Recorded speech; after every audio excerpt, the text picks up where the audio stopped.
So you've been talking a lot about your green energy plans today with claims it would create up to 500,000 jobs in the next 7 years. So how do you work that figure out? Oh, good morning, Sophie. Look, this is the biggest economic opportunity in a generation, and that is why it is so integral to Labour's economic policy and our plans for government. So the kind of jobs we're talking about, first of all, that is everything from an expansion of offshore wind to solar to new technology in terms of things like tidal and marine technology, but also making sure if we're going to drive electric vehicles, we make them here in the UK, our green steel policy to make sure the steel industry can do the transition towards net zero. Wherever you look, there are opportunities here. Other countries are desperately seeking these and actually are far ahead of us. And we're blowing this opportunity under this government. And that's why everything Labour is putting forward is about getting the most of that, getting the massive potential benefits this country should have flowing to it from this transition. Net zero is about jobs, good jobs for every part of the country. So this is all part of your green prosperity plan. You want to invest £28 billion a year in that.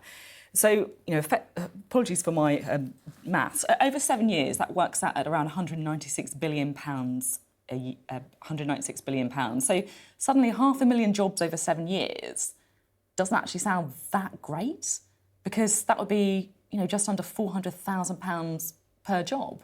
How does that work out? Well, so we look at it in each component. So, for instance, the resources we've allocated to the green steel transition is around £2 billion of investments required to do that. Gigafactories will gear up over time, depending on how quickly we can deploy those things. But I just want to be clear about something. This government themselves, because of the fact that if we aren't making batteries in the UK, it would be existential for the automotive industry. This government themselves will have to put some money into this. And those are negotiations, which I understand are ongoing. But the difference between us and them is that with them, they're not public about this. You can't download, you can't read their industrial strategy. You have to have it explained to you that it even exists. Now, for us, it's an explicit ambition. I'm making a slightly different point here about your plans. And look, you're the guys who people think are going to be number 10 after the next election. So it's right that we scrutinise your plans, not just the government's. £28 billion a year under the Green Prosperity Plan to create 500,000 jobs in the next 7 years. Some people would say that is an awful lot of money to be spending.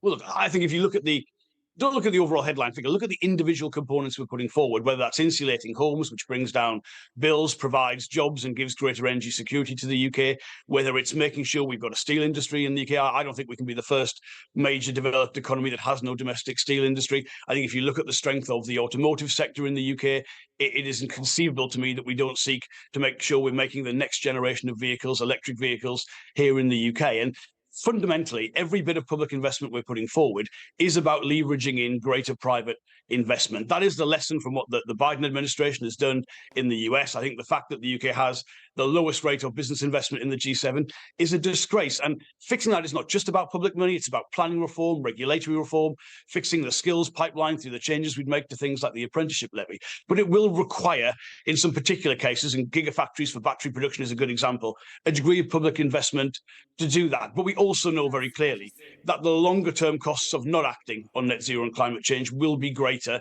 than doing what is required now. But fundamentally, the difference between ourselves and the Conservative Party is about getting the good economic benefits to the UK that should flow from that. I think people would agree with that overall thing. I think it's just the question mark about the scale of what is being invested and whether or not it's worth it when you look at the number of jobs that will be created. £28 billion a year. And obviously, without wanting to play down the importance of environmental projects, some might say when public finances are tight, shouldn't some of that investment be spent on other capital projects, whether it's hospitals, housing, schools, not directly linked to the green agenda? What would you say to that? Well, I get asked that a lot, and the fact is many public services in this country are in a state. I mean, there are no public services working better today than when the Conservative Party came to power in 2010. But I have to say that if you look at the root of that, for me, it is the fact we are paying relatively high levels of taxation by historical levels because growth has been so low over the last 13 years. So I see fixing the economy, driving economic growth, good jobs in all parts of the country as not being an alternative or a competing demand compared to funding public services. I see it as being absolutely essential to be able to provide the funding for those public services over the long term. I mean, we are an ageing society. Our pensions bill goes up by about £6 billion a year in real terms every year. Unless you've got an economy that is growing at faster than 1.4%, which is the average it's been since the Conservatives came back to power, you're not going to be able to pay for that. So getting the economy fixed, moving in a more prosperous direction, becoming one of the best performing economies in the G7 rather than one of the worst, that's got to be integral to fixing all the other problems in the country. And the big story around the world is about clean energy. It is about net zero. It is about the economic benefits that we need to gain for the UK from following that path. And that's why it is the centrepiece of our economic strategy. We'll be talking later on the show to Gary Smith of the GMB union. He's pretty unhappy with your party's plan to end North Sea oil and gas licences. I mean, if you are all about jobs, isn't that a bad idea? Well, look, let's take this through the components of the argument. So, first of all, the existing oil and gas fields in the North Sea will run up right until 2050. We're not talking about turning those off or ending that. We are against further new licenses being granted, and that's because it won't do anything for bills, it won't do anything for energy security. It's not a long-term answer to jobs, and clearly it would be a climate disaster. And it requires, Sophie, vast amounts of public money in the form of subsidy and allowances to make these fields economic and attractive. Now, I understand, because I live and represent part of East Manchester here, where I'm doing this interview from in Greater Manchester, and I grew up in the northeast in the coal fields of County Durham. So I understand in the past, this country has done economic transitions very badly. And I think Gary is absolutely right to defend and strengthen the arguments for his members to make sure they've got the opportunities they need going forward. Because these existing fields will run until 2050, no one is going to be losing their jobs within there.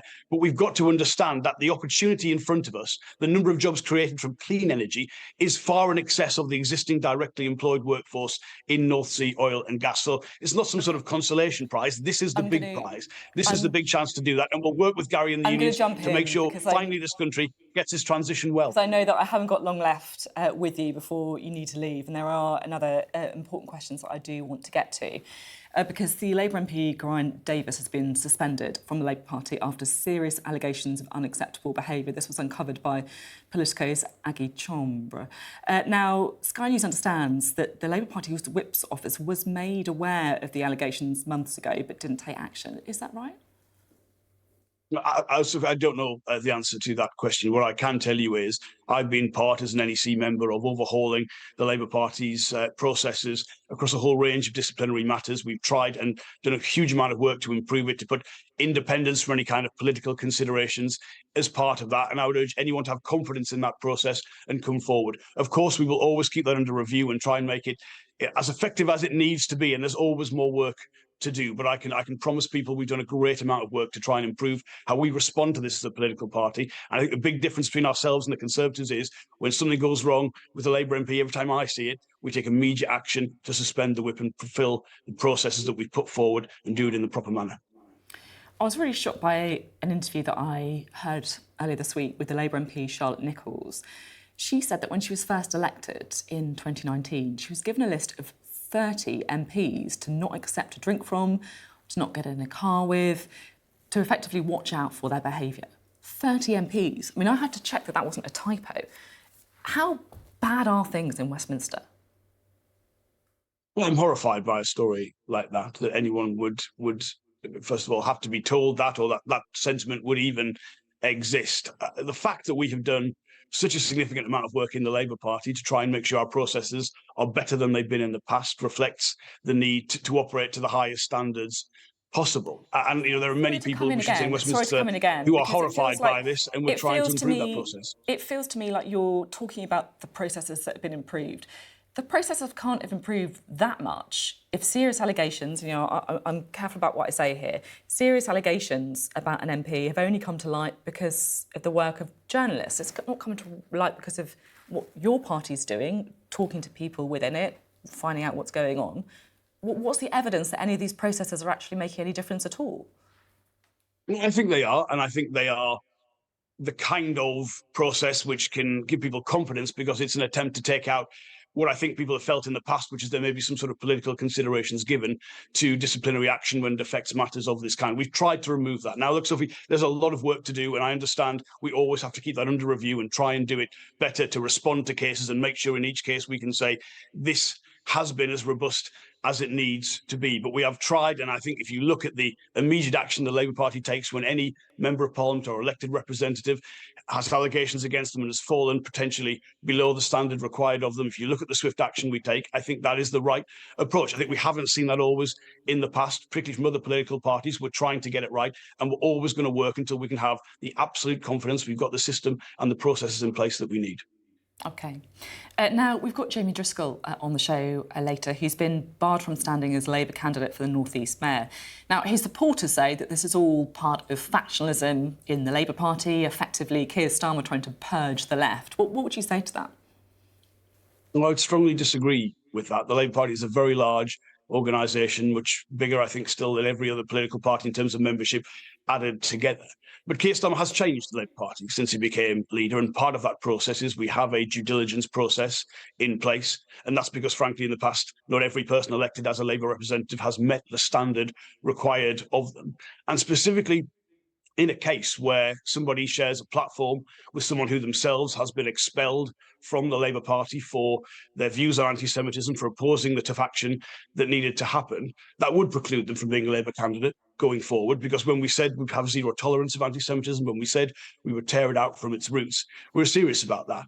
And I know sometimes that will cause a row. It's maybe not the expedient political thing to do, but we are absolutely serious about sorting this problem out. Keir Starmer has made that absolutely clear, and no one should be surprised that we're sticking to our word on it.